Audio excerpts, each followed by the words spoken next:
things I learned as I was doing my research on Sterling is the amount of traveling he did, and how a lot of other writers came to him when they wanted to do traveling. So Langston Hughes says, hey, I'm getting ready to go here. Can you help me out? James Baldwin says, I'm going to the South. Can you know, I want to talk to you before I go, you know. And so he became like a guide for these people, for these writers. And so when somebody tells me or tries to tell me that Sterling Brown was not a significant figure in the Harlem Renaissance, I say, what is the Harlem Renaissance?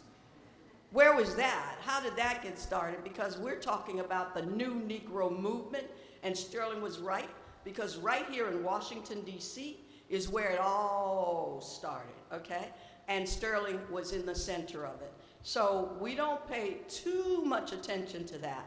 But one of the things that Stephen Henderson, who brought Sterling out of retirement, when he, which he has a lovely quote, I won't quote it, but he talks about how he was fired, then hired, then rediscovered.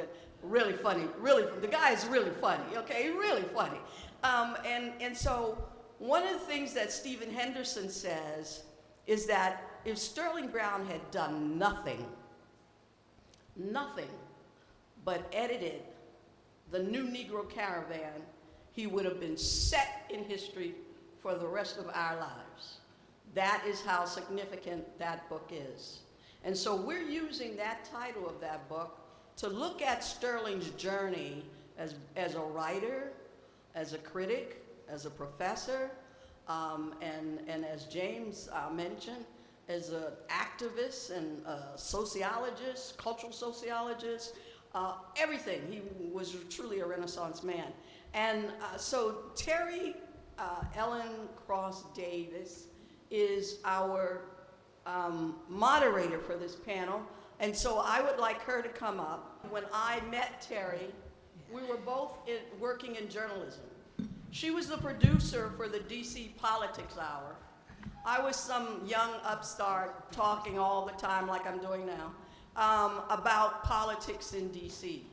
She went on to expand herself as a poet, writing several books of poetry, and most importantly, being the director and coordinator of poetry programs at the Folger Shakespeare Library. So if there's anybody who knows poetry, it's Terry Ellen Cross Davis.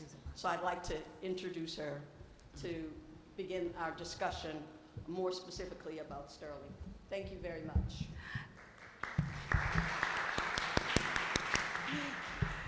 Thank you, Jonetta, for that introduction. Thank you for the opportunity to be here today to talk about Sterling Brown. And since we are talking about Sterling Brown as creative and critic, I thought it was only right that we open up with a poem. So this poem is Long Gone. I likes your kind of loving. Ain't never caught you wrong. But it just ain't natural for to stay here long. It just ain't natural for a railroad man with an itch for traveling he can't understand. I looks at the rails and I look at the ties and I hears an old freight puffing up the rise. And at nights on my pallet, when all is still, I listen for the empties bumping up the hill. When I ought to be quiet, I just got an itch for to hear the whistle blow for the crossing or the switch. And I knows the times are near when I got to ride, though it's homelike and happy at your side. You was done all you could do to make me stay. Tain't no fault of yours, I was leaving. I was just that way. I just got to see some people I ain't never seen. Got to highball through some country where I never been. I don't know which way I'm traveling, far or near. All I knows for certain is I can't stay here. Ain't no call at all, sweet woman, for to carry on. Just my name and just my habit, to be long gone.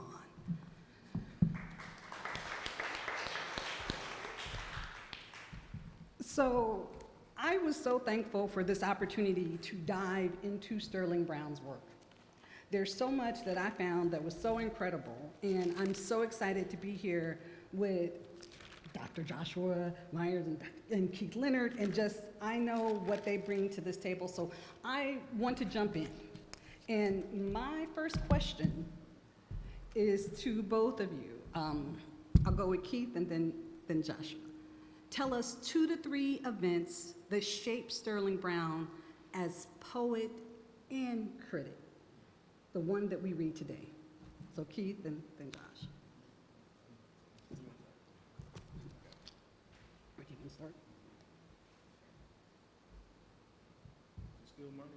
Good morning. It was, can you hear me? All right. Good morning. Now, there's some audio. Thank you so much to the organizers, Sister Jonetta, Brother Ethelbert, to the family. Thank you, Laura, and Giselle, good to see you again. We met Giselle last year, giving a talk at Princeton. And so we kind of connected on her great-grandfather. It's very interesting to me how Sterling Brown actually connects to what we do in Africana studies as a discipline.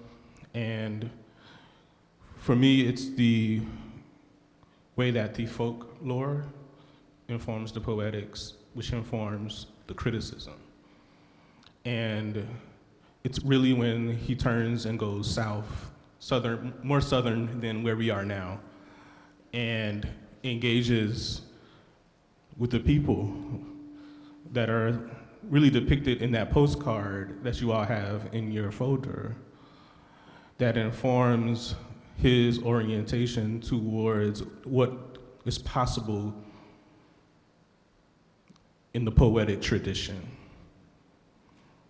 He rewrites it completely from their perspective. He reorients us completely from their perspective. And so, James Weldon Johnson puts it best in the intro to Southern Road, that it's its own thing. It's Sterling Brownian. There's no other category, there's no other form that exists that is Sterling Brown's, but it's Sterling Brownian. And taking that impulse, for me, kind of guides how I relate Sterling Brown to not only the quote-unquote aesthetic practice, but also the social and political practice that undergirds that. So for me, it's the people. It's actually knowing, understanding, living alongside, breathing, eating with the people. And it drips out of his poetry. And so, I don't know if I could put 1 or 2 more examples that exceed that one, but it's something that happens constantly throughout the oeuvre, and it's something that he also gives to the people that are following him in this poetic tradition. It's what he tells Sterling Stuckey. It's what he tells Kwame Ture. It's what he tells Gene Smith. It's what he tells so many others. It's understand the language of the people, understand the music of the people, understand the worldview of the people, and everything else will be added unto you. And so, yeah. Hello. I too am honored and humbled to be on this panel before you to talk about the greatness of Sterling Brown. And I will just pick one event, which is the publication of the Negro Caravan as a kind of touchstone for thinking about how the idea of tradition, when writers engage with tradition, especially in an era of literary criticism, when tradition was a primary frame for literary value, what mattered is that you referred to other great writers, and those other great writers were Shakespeare and Walt Whitman and among them. But what Sterling Brown was able to do, both in his own poetry and in the anthology, is to think about another way of understanding tradition That tradition isn't only the literary texts, the poems that are published in books that are honored in literary awards and so on. The tradition for Black writers was also the traditions of the people. That we can think, and Langston Hughes did this too, we can think of our poetry, our literary poetry, not as separate from the poetry of our everyday lives, the toasts that people did at the family cookout, or the boasts and dozens in the streets were as much a part of our poetic tradition as anything that Shakespeare had written. And to have that be embodied both in his editorial work but also in his own poetry is something that I continue to be awed by. The idea that the breadth of our cultural tradition, which, to borrow that metaphor of the mulch, our poetry grows out of that really rich organic stuff that is our everyday cultural lives. And so when I think about that kind of a significant event, I would suggest that Brown himself made that significant event happen by shifting how we understand what a Black poetic tradition can be. Thank you both for just those really involved answers. So that leads me to, and forgive me, Joshua, I will be quoting a lot of your essay here, but one of the things that I found so interesting was you talked about Brown was fighting to preserve and advance a legacy, our people's humanity as expressed in terms of their own devising psychic and cultural autonomy, the right to be and define ourselves without embarrassment, apology, or external constraint. And that Southern Road was an attempt to demonstrate to Black people themselves that they had a literature, they had a humanity that deserved consideration on its own terms. Where are we in preserving our ancestry, our history, especially at a time when so much is being erased? And I want to ask you, what are some of the tools that the average person can use to preserve what they know? And I will just shout out that I always say record your elders, and I recorded my grandmother as my daughter interviewed her, right? And I recorded my great aunt, and the poem I read, Long Gone, reminded me of my great uncle Essie, who rode the trains, right? My grandma was one of 13 in Arkansas, so I have a lot of those experiences with great uncles and great aunts. But what can the average person do to archive this history? To realize that it's already around you and to listen to it, right? And so one of the things I found beautiful about the story of Sterling Brown stories about Sterling Brown that I was told, because I was too young to have experienced them, is that there was I would call it a ritual where he would bring students to the basement and they would listen to the music. Listening to the music from where he entered, which is not necessarily the beginning, but it can be a beginning for people, and bringing it forward to where we were. And that's not a small thing. It's really not a small thing to start with Bessie Smith and get to Nina Simone. It's really not a small thing to start with Duke Ellington and Count Basie and come to Monk and then get to Cedar Walton and Horace Silver. These are forms of intellectual genealogies that show us that traditions not only live, but that they grow, they move, and are reshaped in our own personal and individual images, which of course gives us the ground, the authority to say, we're gonna keep this thing going. And so if that's where you are, if that's where you're oriented, I'm trying to keep this thing alive, listen. Listen to the things, to the speeches of those who have heard. This is an ancient Kemetic text, right? Listen to the speeches of those who have heard. Listen to those who have heard Duke Ellington. Listen to those who have heard Louis Armstrong. Listen to those who have heard King Oliver. Listen to those who have actually sat down and understand what this blood memory is. Because that's going to have the spiritual shift that's going to give you the capacity to actually do the work. That is a risk, right?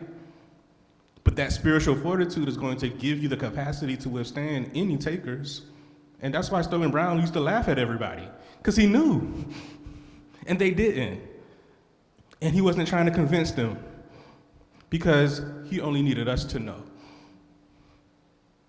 And so the laughter, the comic energy, the raconteur piece I think it's of a piece with the seriousness of passing down this tradition that I'm calling a tradition of listening.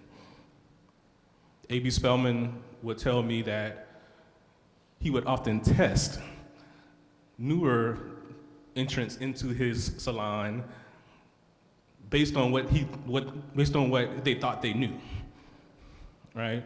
And so you would come into the basement and he would put on the record and he wouldn't ask you who the band leader was. He wouldn't ask you what the tune was. That's too easy. He would ask you, well, who's the personnel? Who's playing saxophone? Who's playing first trumpet? And that becomes a way of preservation of the full range of our humanity through the lens of a musical idiom that says so much about who African peoples are in this hemisphere. And so if there's a method, if there's a mode, to me it's listening and really reckoning with what we hear when we are around each other, what we hear when we are in spaces that are not controlled by us too, right? And so one of the things that I'm actually writing about now, I did write for this particular panel, but I'm also writing for a zine that's coming out in a couple of weeks around the occupation of Washington, DC, and what does it mean for us to be policed as we are trying to do this work? What does it mean for us to have our sounds policed, our art policed, our words policed? It's not just our bodies. And what's interesting is, or there's an interesting story about Howard here, and I think it's really incumbent on us to really reckon with what happened at Howard vis-a-vis Sterling Brown, then and now. But he actually brought Willie the Lion Smith to give a lecture to one of his classes. This is a famous story, and the administration was like, why the hell is Willie the Lion Smith in our classroom? This isn't intellectual. This isn't, what we need.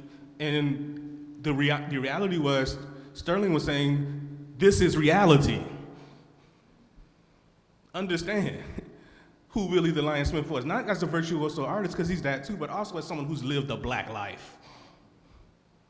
Understand what it means to be confronted with what that means, not at the level of an abstract text, but at the level of real mouth-to-ear transmission. We're not doing that right now. In the academy, we're not doing enough of that right now in our communities. And so I think listening, but also having people be confronted, be in space with those who've lived those kinds of lives so that they can know what the stakes really are. Because in DC, we know that we are under threat. In the world, we know, in the country, in the world, we know that we are under threat. But this ain't the first time we've been under threat. Sterling Brown recognized that.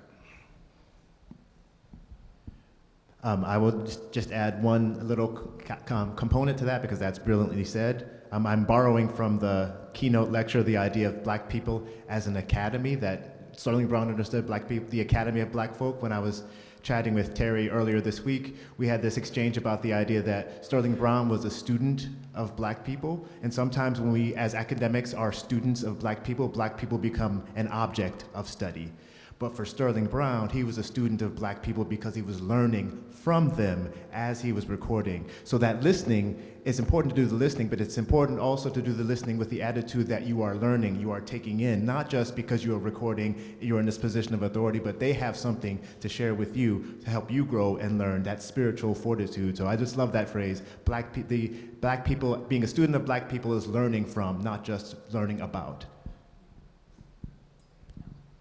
Thank you both. So one of the things that captured my attention and is to me kind of germinating throughout this, just winding itself throughout both of your comments, is one of the things in your essay, A Blues for Sterling Brown, Joshua, you wrote, it was a blackness that did not fully know itself. Does blackness know itself now? And would Sterling Brown recognize this blackness? I mean, it's not a progression, right? I think it's a cycle, and that cycle is a spiral. And so I think that we experience different levels of that fullness wherever we are, and it's like understanding that you can take so much of a snapshot of a particular black experience. I've been using music as an example. I mean, you can go to the Cotton Club and think that you're seeing Duke Ellington, but you're seeing Washington, D.C., right? The fullness comes when you understand what that means. I think the problem with so many of our critics is that they're not interested in understanding the range of black artistic creation. They want to understand it simply as an individual, a product of individual genius. And I think what Sterling Brown did by, in some ways, offering, I think, a really strong and enduring criticism of the idea of a renaissance was to restage actually where the genius actually comes from. And so when I wrote that the fullness of blackness wasn't realized, it was because we were, in some ways, happy to be invited to the tables, but we didn't bring everybody. And that's just the price of the ticket in some respects. But when you look at Sterling Brown's criticism, particularly when he's writing in the late the mid 1950s, there's one piece that he did on the New Negro Renaissance in the tribute volume to Elaine Locke. And then he kind of revisits it in the wake of the Black Arts Movement in 1966. He's opening the door for more of us, not to sit at the table, but to explode the table, because ultimately the table creates a barrier between us understanding our blackness. And so you see it, but it's subtle. He's still, doing scholarship, right? But it's also an invitation to walk away. And I think the way that he ends, I think, is the 1966 piece, by saying, I'm going to take my stand on this idea that the American literary canon can never capture black folk. And so what do you do next when you say something like that, right?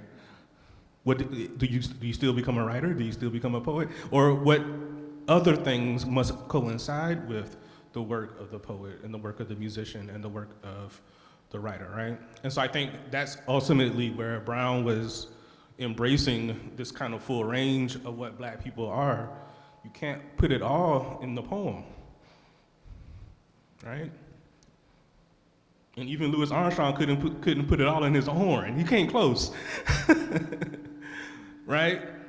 And so it's all of us. It's all of us together. It's a collective ideal. And I see that demonstrated, and I'm so happy to have heard what Laura presented, because I see that represented in the person as the convener, both of the family and of the community and of people he may not even have known sometimes.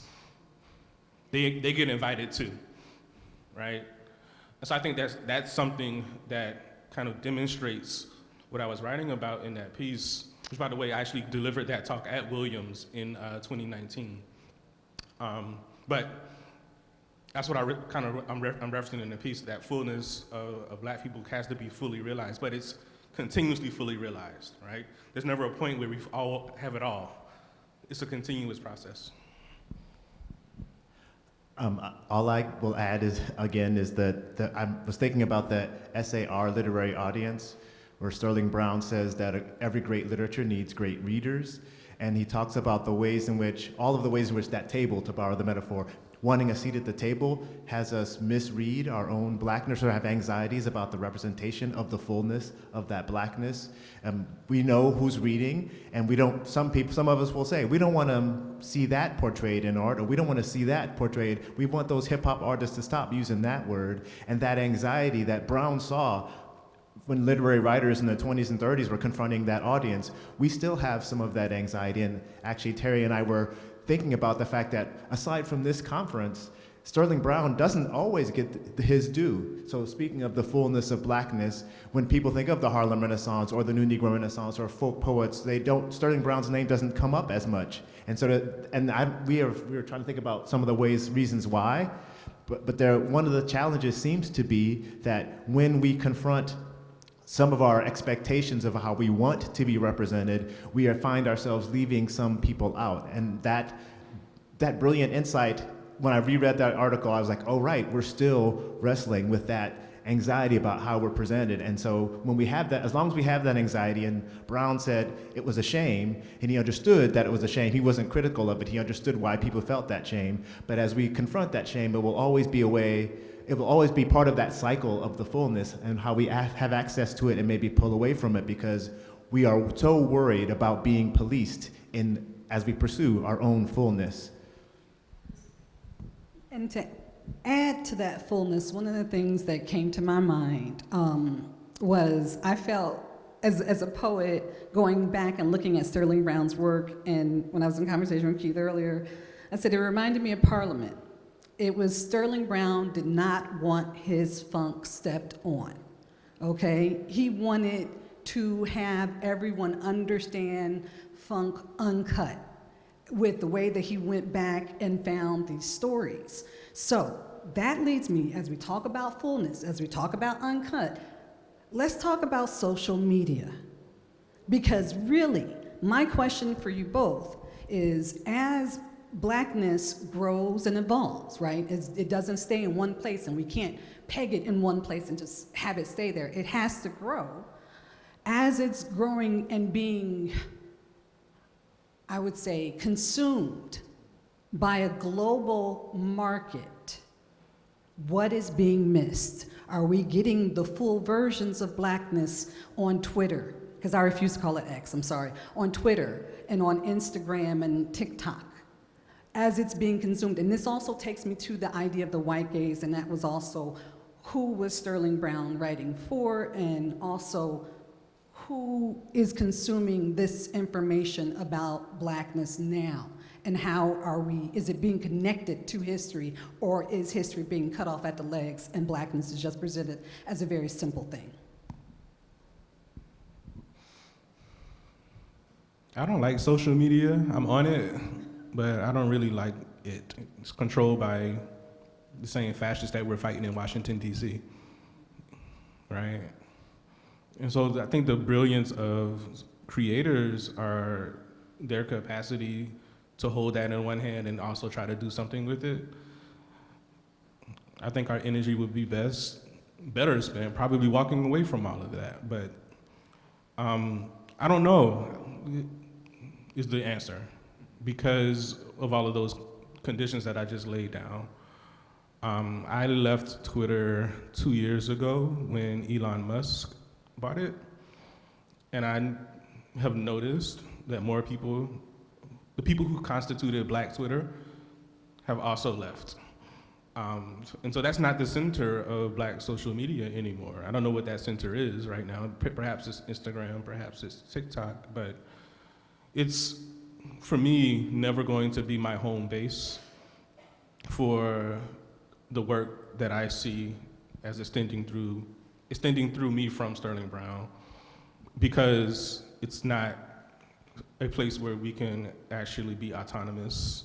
It's not a place where, it's actually a place where there's more policing. If you actually consider what has happened just this week, people are being fired for their reactions to the assassination of Charlie Kirk. It's interesting, right? I mean, I don't know. I don't know that space will be the space. It's hard to imagine Sterling Brown smiling about Blackness commodified, because when I think of social media, I think of Blackness commodified. Even those Black creatives who were doing their TikTok videos and then the white creators stole them and then they were able to sue and get compensation, there was something powerful about reclaiming the culture, but that ultimately ended up being about who gets paid for that Black culture. And when you commodify something, it is often, or maybe always, I'm not sure, dehistoricized.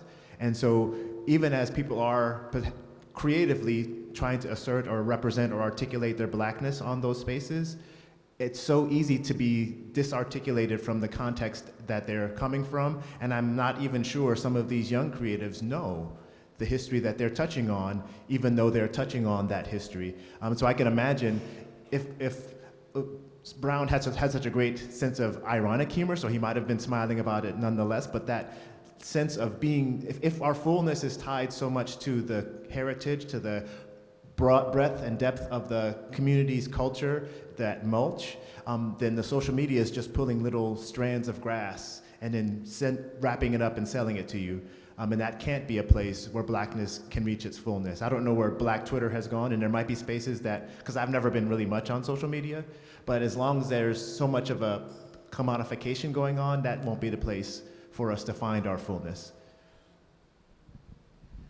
Thank you. Thank you both for your responses to that.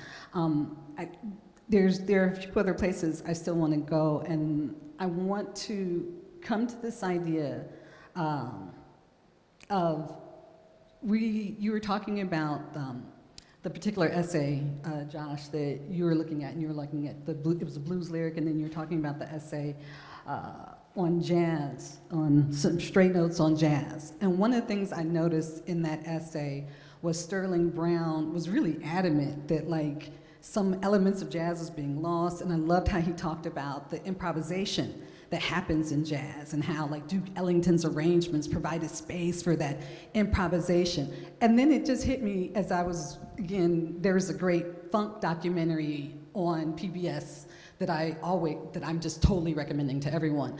And one of the things that I liked about funk was the idea of the horn in its response. It was call and response in some of the funk, and that too. And it all leads me to this idea of improvisation, of call and response, of signifying. How does this not equal hip hop? Well, it does equal hip hop, right? Hip hop is a lineal descendant of this. And I think, your question might give me a chance to read some of the things that I wrote, because Straight Notes on Jazz is such a space-clearing essay that really helps us understand why Max Roach called jazz a four-letter word, right? So I'll just quickly read some of what I wrote, because it kind of connects everything that you asked in a way that's a bit more coherent than me just talking off, improvising. And if you listen to people like Gary Bartz, even Vijay Iyer, and others, they would say composition and improvisation aren't opposite, right? But anyway, for me, it is the subtlety of form, of the kind that emanates from the blues and from jazz, which should encompass a legacy and useful path forth from the ways that literary criticism grins and lies. I imagine that listening was a more fruitful form of engaging the tradition for Brown, listening for difference, listening for otherwise, listening for the thing that might turn away and aside and toward and beyond whatever William Faulkner and Joel Chandler Harris thought they knew when they thought they were talking about us. It was in the listening to Ma Rainey and Bessie Smith, and when the Saints go marching home, and when King Oliver and Louis Armstrong used trumpet to declare war so that Brown could remind young warriors going into battle in the Mississippi Delta, you had better know what black sound means to these people first. His poetics are a listening for the rhythm, listening for the cadence, listening for the clave of black folk expressions that are more powerful conduits for social analysis than the critic and scientist. And if you don't think so, perhaps you just haven't listened like Brown listened. And so yes, jazz is a four-letter word. It is not a style. It is not a genre. It is not a movement in and of itself. What people are trying to do when they make sounds come out of these instruments, sounds that represent community and individuality at the same time, sounds that limn ancestral ritual codes, sounds that elevate and heal. What people are doing with these sounds is being more honest, being more sincere. Look at the eyes of Sterling Brown when he tells a lie. He is being sincere.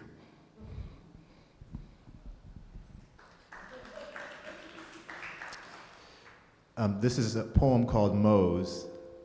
Mose is black and evil and damns his luck, driving Mr. Schwartz's big coal truck. He's got no gal, he's got no jack, no fancy silk shirts for his back. But summer evenings, hard luck Mose goes in for all the fun he knows. On the corner curb with a sad quartet, his tenor peals like a clarinet. Oh, hit it, Mose, sing that thing.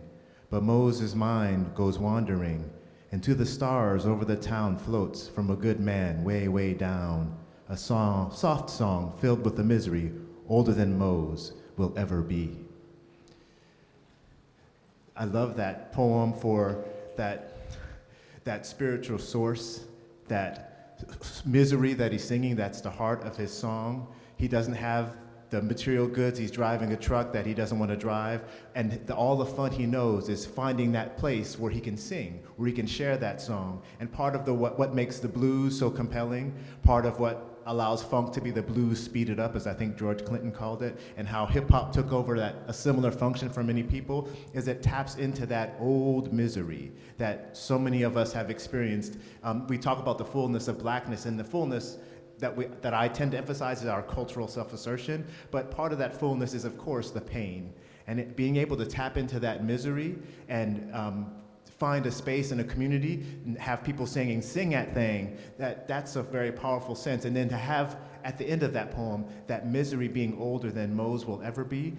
We all know that we will die, and some of us know that we are more under threat than others, but perhaps that threat can be transmuted into the beauty of song, and when we hear that sincerity from the lie of that song, we can hear it together, and that we are, in that moment, I'm having access to that fullness. I wish I had written this down, but I'm trying to get at this idea that the song from which that misery comes is at the heart of so much of our music, and it is so much of the art that Sterling Brown heard that was part of the Academy of Black Folk that he translated into his poetry. And so I love the idea of thinking about hip hop, and some of that best hip hop as part of that lineage too. Absolutely. There's also something about the spirituals themselves. I've listened to almost everything that I could find of Sterling Brown speaking, and there was only one time that I heard his voice crack, and it felt like he was getting choked up. And it was when he was talking about Paul Robeson. It was the same voice cracking up when Ackland Lynch explained what it meant for Paul Robeson to come sing for 3 hours in Trinidad when he was a boy. And I think, and you all can help me unpack this, I think his voice was cracking up because he recognized the weight that Paul Robeson was carrying.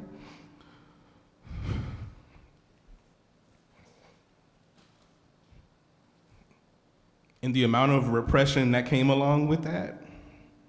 And at the same time, the necessity of him pushing through the integrity of our people in spaces, in places, in contexts where it was absolutely necessary and absolutely one of the most radical acts of any cultural actor up until that point. And this was in 1966. And the context was the panel discussion that included Alice Childress and Paul Marshall and Abby Lincoln, the Negro Women in American Literature panel, which is actually online. You can go listen to it. Sarah Wright invited him to be a part of that. He was the only male participant. invited to be a part of that. And he was going through his list of his heroes. And so he says, my number one hero is Harriet Tubman. Number two is Frederick Douglass. He says, I put them above W.E.B. Du Bois. I put them, really Harriet Tubman. I put Harriet Tubman above Du Bois. I put Harriet Tubman above Oliver and Armstrong. I put Harriet Tubman, and then the voice cracks, above Paul Robeson. And so when you talk about listening, I'm trying to understand that crack. Like, what was that? Because the whole talk that he was giving, he was being himself. He was making some of the best jokes about existentialism I've ever heard in my life. I mean, it's like, I wish he had been around for the postmodernist wave of academia in the 90s. He would have loved that. But it's in that moment where I think something spiritual happened. And so Paul Robeson, who gives the first concert of all African-American composed music in 1925 and then continues to perform and record that music and then carries that with him for the rest of his life, and then Black America, at least segments of Black America, turns its back on Paul Robeson. Where does Sterling Brown fit in on that? I mean, I'm wondering. Maybe we can talk about that in Q&A.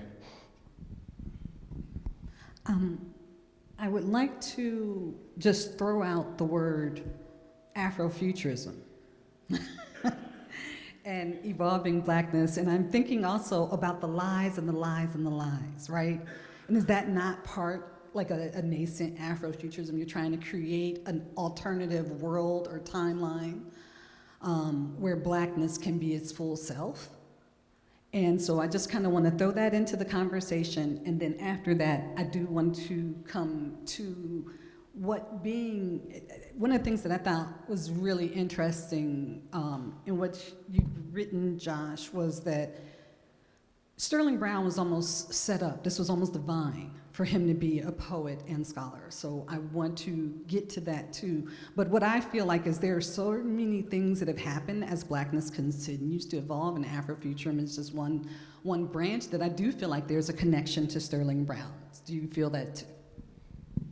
This is one that I would have to think about and really like sit with. I don't know if you want to answer. So I've been teaching a course on Afrofuturism for the past several years, off and on, and every year that I teach it, the more I recognize that Afrofuturism is really thoughtful about the past. If one thinks about Afrofuturism as primarily something like Sun Ra's music or the sci-fi of Black Panther, then it might seem only to be future-facing. But one of the great things about the Afrofuturism exhibit that was at the National Museum of African American History and Culture is that they talked about the futurism that you can find in certain West African cultural practices. And then the idea that ties to Sankofa, the idea that your future depends on how you reach back and pull your heritage with you. So I don't have a fully worked out thought about where Sterling Brown would fit into that, except to say that if Brown is leading us to recognize the fullness of our heritage and our rootedness in the mulch of that heritage, our future depends on what we can grow from that. And so some of the kind of engagement with technology, I think some of what you can see in Brown's poetry, and I'm not as sure about some of the commentary, is that Black folk culture is sometimes presented as in tension with modern technology, like the poem I just read, Driving That Truck is part of the capitalist economy and all of its technologies, and that's part of the misery of Mose.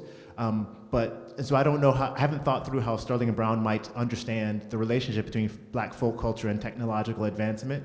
But in terms of the intellectual cultural responses and endurances that we must develop alongside that technology, I think that there would be something really powerful to say about how our future depends on, or if our future is most fully manifest positively in our Black fullness, then we have to hold on to that heritage in the way that Sterling Brown did it and recognize it for its own sake, not just in the service of other things. And I think that provides an interesting contrast as how, if we think about Afrofuturism only in terms of the imagining the future. need to think that through a bit more, so feel free to ask me a follow-up question at the Q&A, but I'm stuck now. Yeah, and even with the few minutes that I've had to think about it, I think maybe it's just about time. Like maybe what we might do is try to deal with how Brown experienced time, both his times, and also how the poetics engage the question of time. For instance, after winter. Is that a futuristic ethos, or is that about a kind of reckoning with how time represents the natural rhythms that emanate from the soil, that emanate from the environment, that emanate from our relationship to that natural order, which, of course, keeping time becomes a way for Black people to participate in ritual, right? And so much of the ethos of the blues is about the capacity of us to not control or contain time, but to let time work through us, right? And so we know when the rhythm is off, right? And if the rhythm is off, the ritual can't continue.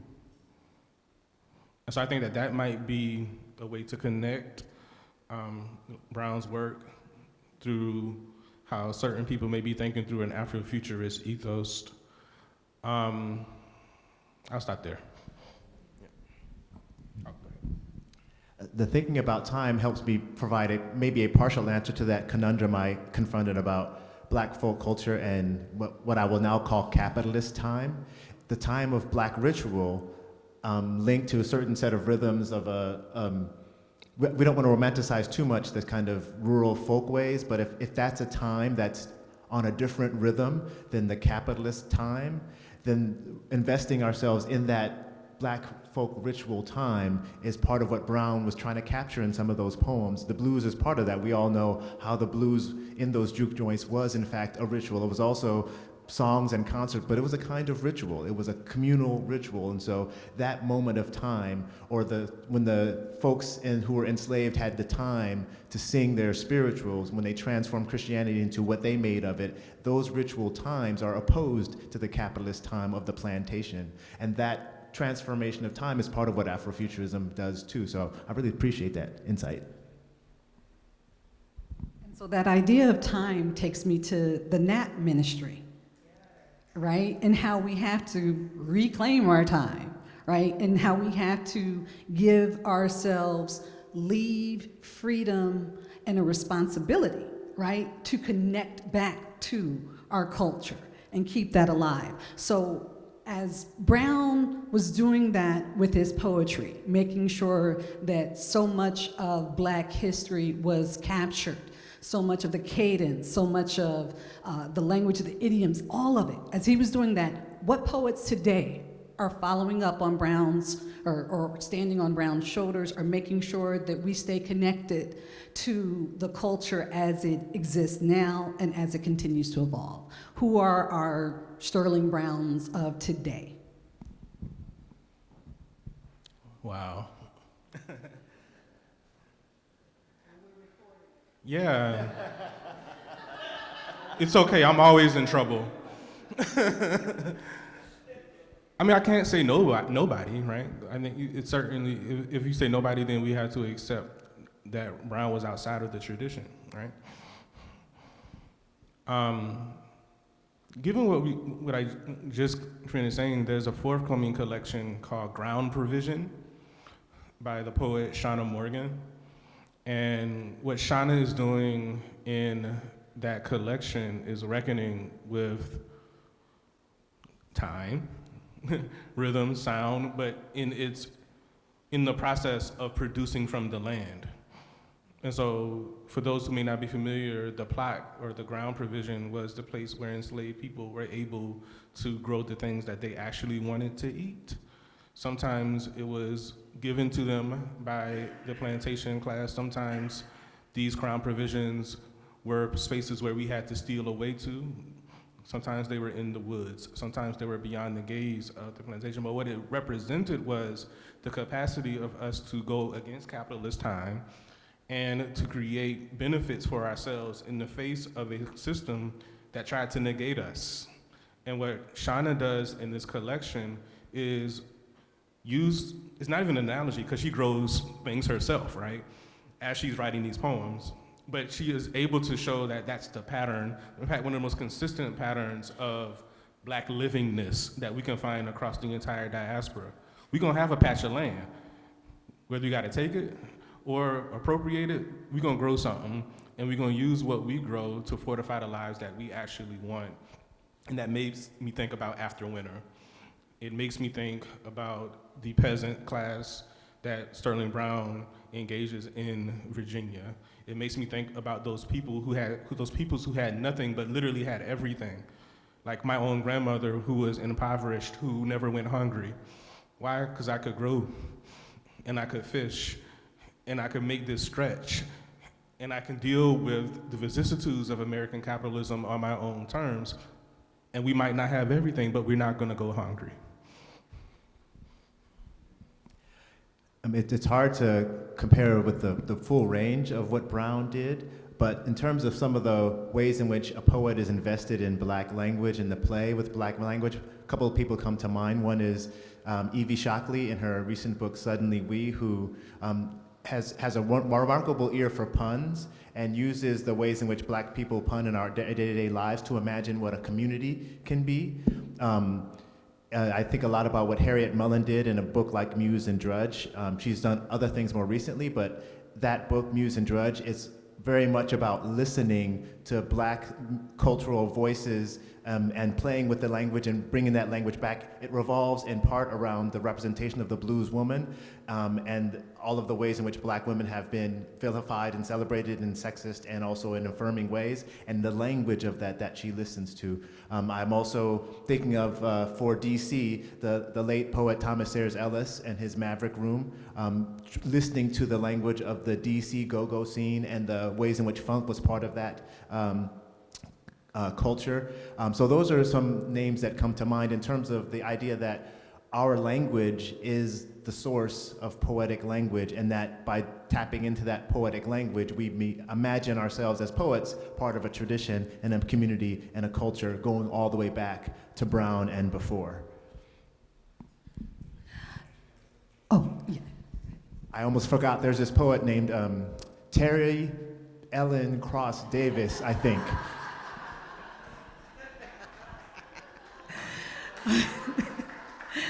Thank you, Keith. So I was actually going to end it with saying, you ain't said nothing but a word, but I'd like to open it up for questions. Of course, there are more things. Yes, Ethelbert.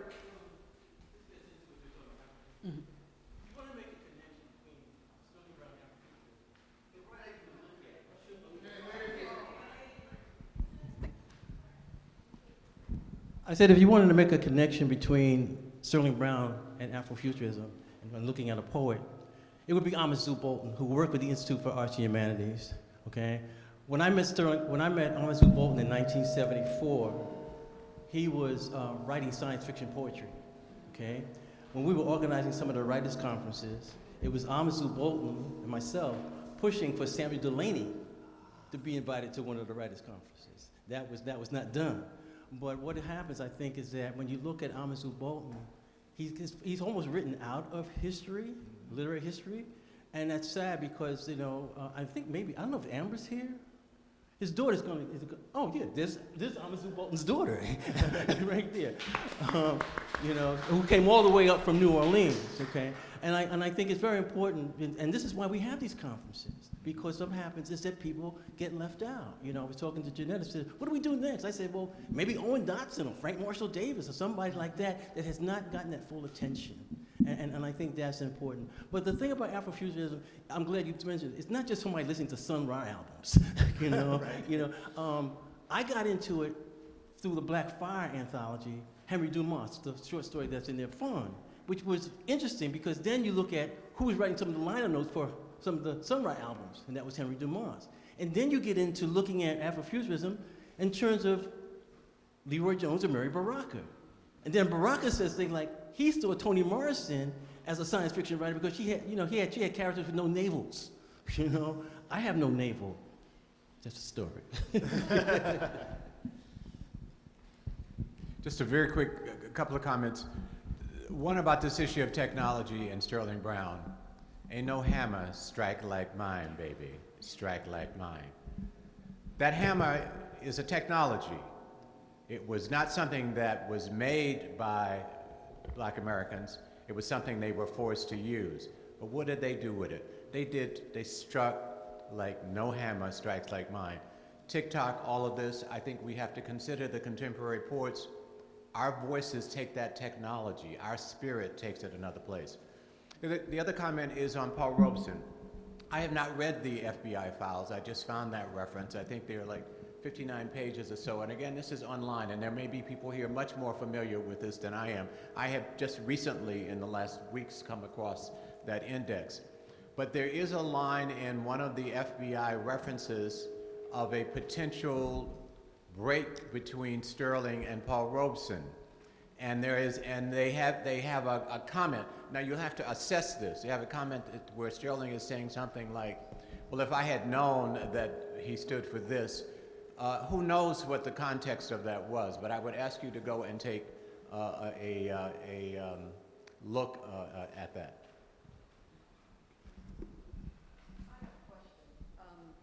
Because I tend to be anal a little bit, when I look at the title of the Negro Caravan, I'm trying to understand the connection and the threads that we were talking about earlier, some of the contemporary stuff. When the Negro Caravan, when Sterling and Arthur Davis and Ulysses Lee actually put that thing together, one of the things that Henderson was talking about was that before then, no one had actually gotten the whole view of Black writers and what they were doing and how they were doing. So how do you think he was able to actually collect that? Because you talk a lot about him as a poet, and we know that as the shaper of African American literature, as the dean of African American literature, which a lot of people called him, that came also from his role as a critic.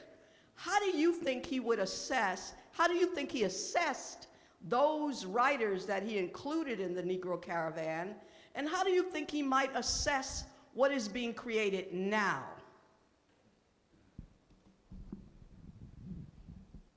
So those two major essays that I mentioned, one is actually included in The Sun's Return. Actually, there's several included in The Sun's Return, but the one that I mentioned from his assessment of the New Negro Renaissance is included in A Sun's Return.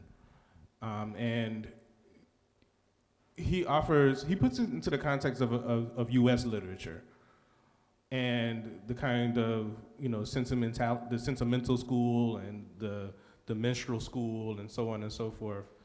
And then he makes the argument that Black literature tries to either reject it or create a realist approach, and also this notion of a social protest approach. And he has criticism for all of the approaches, right? He doesn't simply say that, oh, they got it right, or this group got it right. And so he takes this critical lens and he really assesses what I think undergirds his, I don't want to use the word criteria, that's too rigid, but kind of undergirds his sensibility towards Black life. And that is, as I said earlier, it's honesty. And I think honesty shows up in different ways than social protest as a mode and realism as a mode. And he was able to understand that nuance in these essays. In that essay, and then in the Massachusetts Review, 1966, he updates it in light of the literature that was written between 55 and in the early 60s, particularly in light of his engagement with a young Charlie Cobb, his engagement with some of the younger writers at Howard who were trying to kind of coalesce into what eventually became the Black Arts Movement, and he actually cites them in that piece as young writers who have a chance to do something different. I don't want to say get it right, but young writers who have a chance to do something different given their relationship to the New Negro Renaissance, to the era that Lawrence P. Jackson calls the indignant generation. And so he talks about a lot of that. In fact, in the 55 piece, he says, I'm not going to talk about the narrow 8 years of the Renaissance. That's too short a time for any Renaissance, first of all. And also he makes the argument that that kind of framing of it through the lens of Harlem doesn't actually represent all the literature that was being written, as we all know. And so he actually enlarges what he calls Black writing. And so you get him talking about the earliest forms, the 19th century. So there's, he doesn't go all the way back to Wheatley, but he does engage that turn of the century tradition and kind of pushes it or pushes against it in some ways, because for him it's a question of sincerity, it's a question of honesty. This idea about honesty and sincerity, part of what I understood from that in my reading of Brown is that getting at the truth of our human existence sometimes means resisting some of those expectations and for representation, for example, and to try to quiet that voice that says, don't put that on page, someone else might read it. And so getting at the realism, and so he would defend things like the white writers in the 20s and 30s who were doing what he understood to be, like Eugene O'Neill and the Emperor Jones, doing really genuine representations of Black people, not having any anxiety about the fact that white people were writing the characters. And so I think one of the things he might find appealing about some of the writers today is because there's a large, good audience of Black writing, mostly including the Black writers themselves, I think the writers are freeing themselves in many ways from some of that pressure, and they are able to tell kinds of truth that earlier writers might have been anxious about. So I think Brown would recognize and be proud of the fact that some of our writers, I'm not going to name any names, that some of our contemporary writers are navigating that pressure well, so that their realism, their sincerity, their honesty is not compromised by thinking too much about what a white audience might say, or by not thinking too much about representing class, the best kind of people, as Du Bois sometimes talked about. So that sincerity, that honesty, that is facilitated by having a community of people to whom you're writing who understand you. Like when people talk about Cave Canem, you go to Cave Canem because there's things you don't have to explain. And I think there are a lot of Black writers, poets, short story writers, fiction writers, dramatists who are entering into their writing not feeling the need to explain, and that liberation is something that I think Brown had been advocating for from the very beginning. So I think he would be very happy to see some of our colleagues these days doing that kind of work. Any more questions?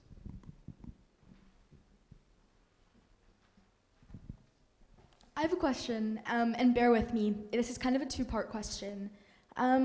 I was particularly interested in what you were talking about, kind of like this disappearance of Sterling A. Brown, and I know that there's lots of literature and essays written about, like, his disappearance and the, like, strange career of Sterling A. Brown, they often call it.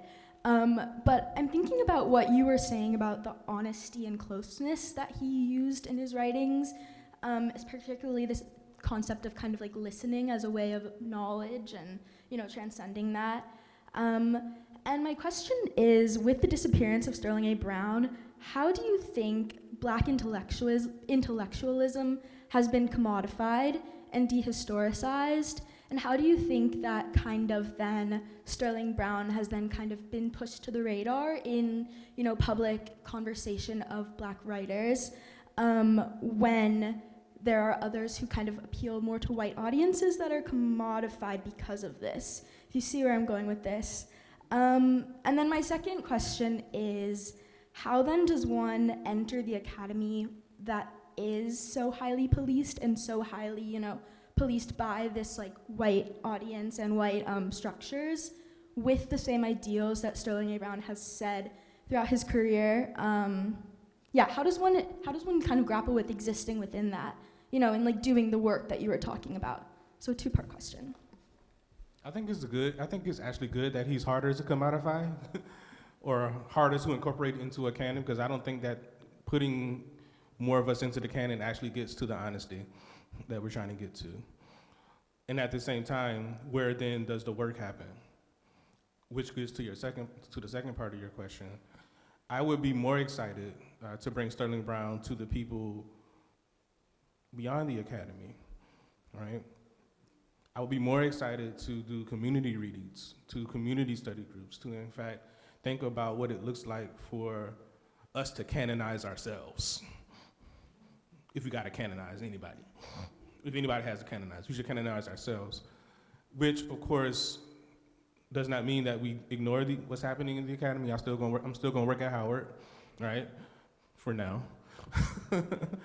But the more exciting prospect is to take what we are doing in our study and bring our students with us into spaces that exist outside of the policing of the university, so that, you know, we can have that full range. And I think, again, going back to that what I'm calling a ritual, right? Charlie Cobb, Gene Smith, Tim Jenkins, Michael Thelwell, they started on campus, but eventually they got to the basement, right? On Kearney Street.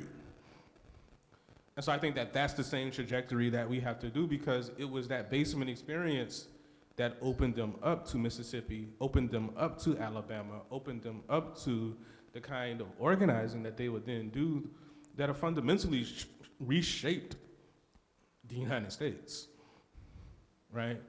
And I think we're gonna talk about that in the last panel, but Sterling's impact on the Black freedom struggle through them is such an underappreciated element that coincides with the erasure. Just like Sterling's voice cracked when we talked about Paul, Cortland Cox's voice cracks when we mention Sterling Brown, right? And so I think it's recognizing that there's power and strength beyond the walls of the university, and not taking for granted that more people knowing Sterling Brown's name in the academy will get us to the place where we want to go. I'm puzzled over this question with Terry while we were talking about why Sterling Brown isn't, I don't know if it's not entirely commodification, but there is something weird about how Sterling Brown and Langston Hughes were operating at the same time, doing some similar kinds of investment in the Black community, and we remember Hughes and we don't remember Brown as much, and that Brown was an academic, and so as academics it would make sense for him to be on our, so I really don't, I spent some time puzzling, and as you were describing, I felt convicted because I'm one of the academics who could be putting Brown on my syllabus, and I realized that I don't teach Brown as often as I could, and I really don't know why. And I think I have to think through what it is about honoring Brown and knowing that Brown was great and had this great influence, but somehow his work doesn't make it onto my syllabus, what that's about. And it's not only about commodification, but there is something about how canonization that privileges some people over others. But I do appreciate the point that they remind. I think I heard Fred Wilson say it. I don't think the first one to say it, but that the best relationship, there it is. The ethical relationship between Black people and the academy is theft. I really like that idea, that we take what we learn and bring it out. I would still want Brown to be in the academy, but really puzzling over why it doesn't happen.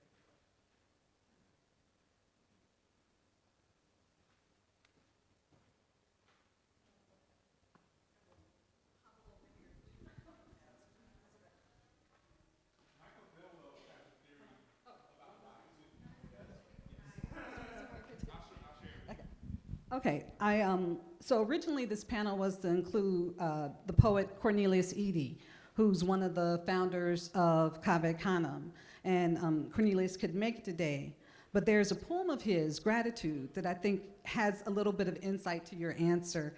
And in this poem, you know, Cornelius starts off, I'm here to tell you an old story. And then as he goes on into the poem, you know, at this particular moment, this appears to be my work. I'm 36 years old, and all I have to do is repeat what I notice over and over. All I have to do is remember.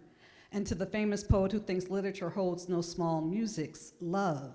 And to the publishers who believe in their marrow, there's no profit on the fringes, love. And to those who need the promise of wind, the sound of branches stirring beneath the line, here's another environment poised to open. Everyone reminds me what an amazing odyssey I'm undertaking. And as well they should. After all, I'm a Black American poet, and my greatest weakness is an inability to sustain rage. But he goes on to say something that I think really responds to what you have asked. And it is, he talks about the stubborn, the musty smell of the clubhouse. And he says, and to the bullies who need the musty air of the clubhouse all to themselves, I am a brick in a house that is being built around your house. I am 36 years old, a Black American poet. Nearly all the things that were supposed to occur have happened anyway, and I have a natural inability to sustain rage. Despite the evidence, I have proof, and the job that comes as simple to me as breathing. But the thing is, I'm a brick in that house being built around your house. We got excluded from academies, we made our own, right? And Cave Canem, furious flower, blooming every time. We have made these spaces where Black voices can be authenticated and validated by themselves outside the academy. And what happens? The academy comes sniffing back.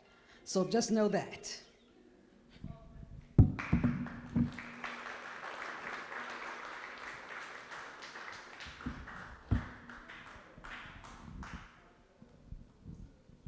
Can we give another round of applause to our panelists?